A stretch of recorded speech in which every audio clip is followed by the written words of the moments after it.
Welcome to Talk to the Future, where the future of sales isn't predicted, it's built. Each episode features real conversations with the operators, marketers, and innovators driving what's next. From AI and automation to the strategies that are converting right now. No fluff, just what's working. I was at the lobby bar, and then I went to the whiskey bar across from there. Okay. And then we went to dinner at some Indian place. It's really good. So, Shaun, my first question for you: when are we actually going to grab lunch? You're right down the street from me. I've kind of come to the fact that it's just a really fun, like, little myth thing that we just always see each other. And it's like, oh my gosh, we should do lunch. Yeah. And then we're right down the street. You know, I don't know why we don't, honestly. Right. Literally, you're in my phone. You're literally like right there. When I saw him walk by earlier, I was like, "Oh, is Tom here?" And he's like, "Yeah." So yeah, no, we have to make that happen. So tell everyone what you do. So as of the last probably month and a half since we launched ClickGo, that's been where I've been. I'm the Chief Growth Officer there at ClickGo. ClickGo, if you don't know, is a full-service tracking and attribution platform built by people who have actually been operators of these platforms for the last 15, 20 or so years. All right. Now explain that in English for people who don't speak ads for a living. Sure. So what a tracking and attribution platform does is helps manage and run your affiliate program. So if you're an advertiser or you're a lead buyer and you have a page that you have affiliates sending traffic to, what our program will do is not only manage all of that for you, so you know which affiliate or which partner is sending the clicks in, but also which ones are converting, how many leads they've sent in, what the lead quality is going to be, as well as handling any kind of accounting or what you owe each one of them. And we've done it in a way that just makes it very user-friendly. So what's your background? How do you get involved in this? Oh, man, I was in sales most of my adult, even my, going back to my teenage years. I've always been blessed with a gift of being able to sell and talk to people. My mother says it's because I have no shame. And so I was in corporate sales working for Scott's Miracle-Gro for a number of years until I got to the point where I wasn't going to move up anymore and I wasn't going to make any more money unless I relocated to like Kansas City or something. And we live in South Florida. So yeah, you don't go to Kansas City. The appeal of going back to the Midwest wasn't there. And so a buddy of mine said, hey, my company's looking for salespeople. And so I said, okay. And I went in there and I dressed very nicely in a very nice suit and pants. And as soon as I opened the door to this affiliate network, there was a ping pong table, a little Pop-A-Shot arcade game, every possible caffeine consuming device, and a bunch of people in like pajamas. And I literally remember thinking to myself, I don't know what they do here, but this is where I need to work. And so I got hired on as an experiment because they've always hired people from the industry and they can't teach sales. So it's like, we want to hire a salesperson and teach them the industry. And so that's how I became an affiliate manager about 15 years ago. Okay. What's the number one attribute you look for in a sales rep? It's got to be the energy, the personality, the ability to think on their feet. Yep. Right? If I ask you to sell a pen, I don't want you to go into some canned thing about, well, this pen is fantastic. I want you to be like, what do you use the pen for, Tom? I might go with no shame. Yeah. The no shame thing where people just, someone says, well, I don't really think I'm interested. And you're like, they just keep going. Oh, yeah. What I like to do is take them out to dinner, go to a nice restaurant with no reservation, and see if they can get us a table. Because that hostess is going to say, no, if you don't have a reservation, we're booked. Can they successfully go through and get us into that restaurant? I like it. How often do they get it right? 20, 30%. And those are the ones that I hire. Those are the guys who can get stuff done. Because they're quick on their feet, they're problem solvers, right? And they're able to kind of finesse and move and make the deal happen. So what do you see coming next from a technology standpoint? Why is your technology better? What, like ClickGo? I know there's some other platforms like this. What is special about ClickGo? Like, and what made you get involved with this platform? So I like things that challenge me, right? I've got one of those personalities and abilities to see downfield more than other people. So I like to say that I can spot patterns before I see problems, and I spot problems before other people see the pattern, right? So I really wanted to dig my feet into this project because talking to Jake Kaufman, who's the owner, right? He used to own Express Revenue, built it up, sold it. He's been in the industry since he was 12. So he said, hey, I have rights to this software. I really want to build it out. Would you be willing to help me build this? And I said, absolutely, because I've used all of the other legacy platforms out there. I worked for one of the legacy platforms for a while. I know where there's limitations. Also, and I think you'll agree with me, in this industry, the affiliate side of this industry, what are the two main attributes that you see from every successful person? I don't know. Tell me. They're greedy and they're lazy. Okay. Which means every successful person in this industry wants to make the most amount of money possible while doing as little work as possible. I am that human being to a T. If there's an easier or better way to do something, I'm going to find it. So having the ability to take this platform and say, no, let's put all of this information on this one page.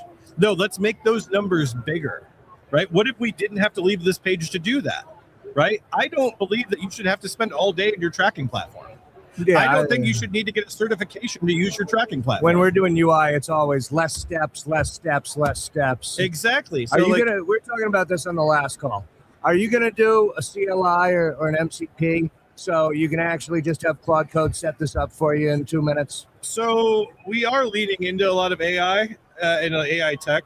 One of the ways that we're doing that is by building out a system to where right now our custom alerts live using some of this logic, where we categorize traffic coming in, not just good and bad, right? Every other legacy platform is binary. Traffic's good, traffic's bad.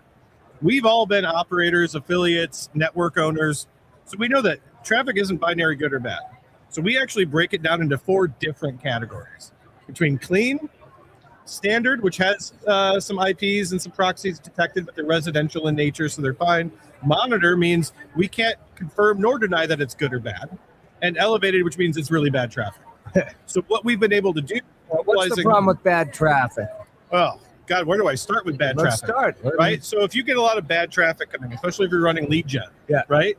What's going to happen is the quality of leads downfield are going to be really bad. So your buyer is not going to want to buy them. And if they do buy them, they're not going to want to pay the high premium for that. Yeah. So if you have an ability... Nothing's going to convert. Nothing's going to convert on the back end. So it's not that there's some sort of legal problem with it. No. It's just these are guys who aren't going to buy.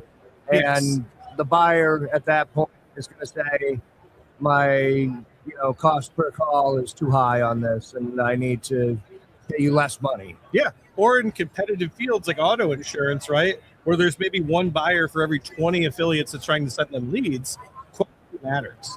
And so if you can be that person that filters out the bad before it gets to them, then you're naturally going to be moved up in line. And so what we've done with this logic is be able to create the ability to get a Slack message, a Telegram message, an email, or even a text saying, hey, Tom, I know there's bad traffic coming in. Would you like to do something about that now? And what do you do about the bad traffic? So there's one of 2 ways you can do this. You can create a restriction for that affiliate and block them from either that campaign or the advertiser as a whole and redirect them to a 404 page or to maybe you have a geo redirect CPC offer that'll pay you a penny or 2 for the click. Move it off, right? Or you could actually block proxy traffic on the campaign as a whole from the get-go. And we do that, again, not binary, block all, block none. We actually have a slider that gives you a tolerance. So if you're very lax, it's only going to block the really bad stuff. So if you see someone with 72 emails, something like that, you're automatically blocking it. Yeah. Or they have 27 phone numbers. Or so what we're able to do... What are the other flags you look for? Is it on a VPN, right? Are they using a VPN? God. Is it a data center? Yeah. Like, is it a darknet relay? At one point, my website had more people coming from Ashburn, Virginia than lived in Ashburn, Virginia. Yeah. And then you looked it up and it's like, oh, Amazon happens to have a data center here. How about that? I had so many, when I was a Facebook affiliate back in the day, we had to have different phone numbers for all the different accounts we're setting up. That one in Virginia, I think all of my phone numbers came from for a while. So, and then there was one in Idaho too. Yeah, obviously. Why do I have all this stuff coming from Idaho to my webpage? It's crazy. So if you can filter a lot of that out before you get in there, and then you use AI service like yours on the other side of that, imagine the quality of leads you could deliver. Oh, it'd be fantastic. And the amount of money you could charge for those leads. So I could put your service, if I get a lead flow coming in, we have a new feed that's starting up that is going to have millions of records coming in every month. Yeah. If I was to actually put that through your system, you'd be able to say not only who are litigants and who are people that are going to cause problems with the lawsuit, but who are people that just aren't going to convert, and that we can then block those people, those individuals. Yeah. And then if you see too many of them coming from one source, you block that source. Block that source. That's fantastic. Yeah. Most legacy platforms out there are really good at telling you what has happened after it happens. Yeah. Right. So after you got 300, 400, 500 bad clicks in, because maybe you weren't paying attention to it, you didn't know. Right. So with us, we're like, why can't we just tell you? Yeah. Right. And with can you actually block if someone's sending that through Google or Facebook? Can you block it from that level as well? We can't really block it from the checkpoint or an Nora or something like that. Once they click past that, then it comes into our ecosystem and we're able to block. But we can't do things from that end because that's not our proprietary. Is there any way to make it so you can block those guys from coming back again? Or? I mean, I would like to be able to do that, and that's one of the solutions we're trying to work on right now. Right. And even leaning into the AI side, we'd like for you to be able to go to like a Slack integration and just be like, hey, what are my biggest vulnerabilities today? And it pulls up the 5 biggest vulnerabilities for you that you might not be able to see. Yeah, we have Claude Code looking at all our data, and we just ask it questions.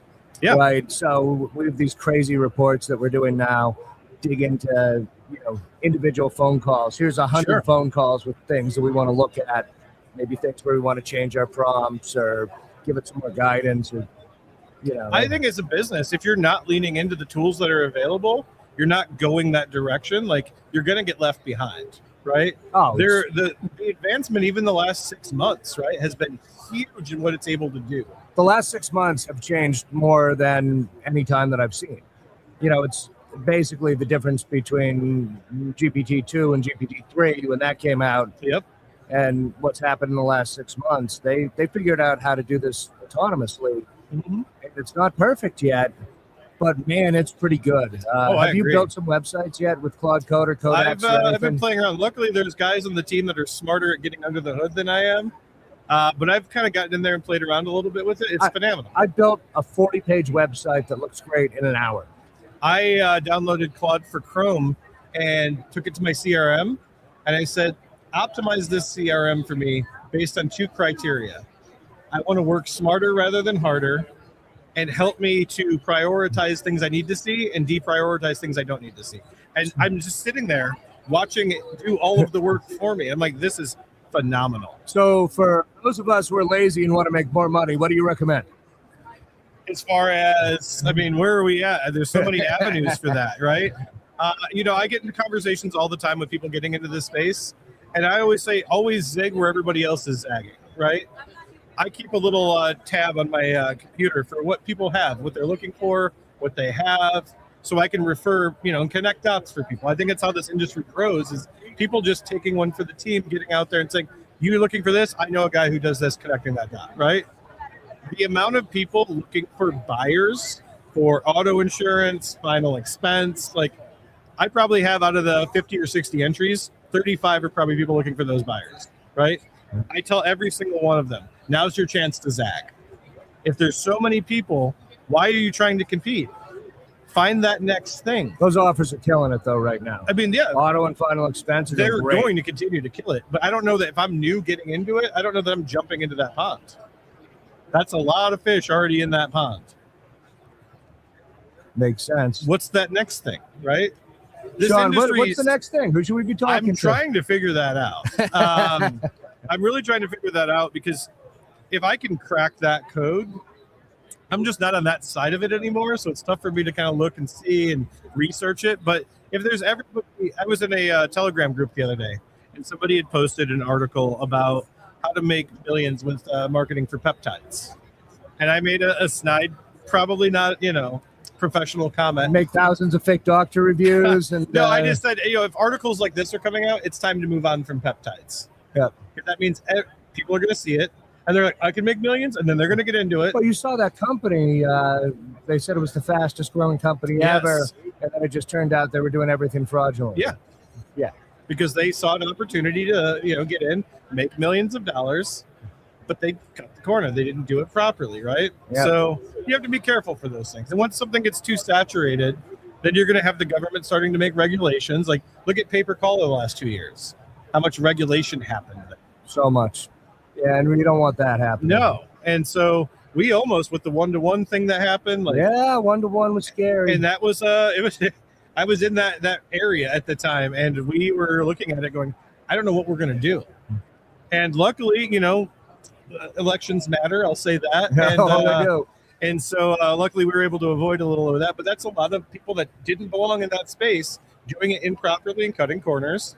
And then enough people complain. So do things the right way. Do things the right way. All right, Shaun, any last thoughts before we wrap up? I'm just happy I got to see you. We should get lunch one of these days. We should definitely get lunch one of these days. Definitely get lunch one of these days. But no, I'm really impressed with what you're doing and everything that you're building over there, and the team that I've talked to here. Even my brother over here. People say we look a lot alike, so him and I are become friends. The team you got here is great. So you're going to continue to grow, continue to dominate, and I like that you're leaning into these kind of mediums. Fantastic. Thank you so much for coming on. I really absolutely. If anybody's interested in ClickGo, I am just Shaun, SHAUN, at clickgo.com. Email me. I would love to talk to you. I'll answer a few questions, whatever you need. Happy to help. All right. So, perfect. Thank you, sir. Thank you.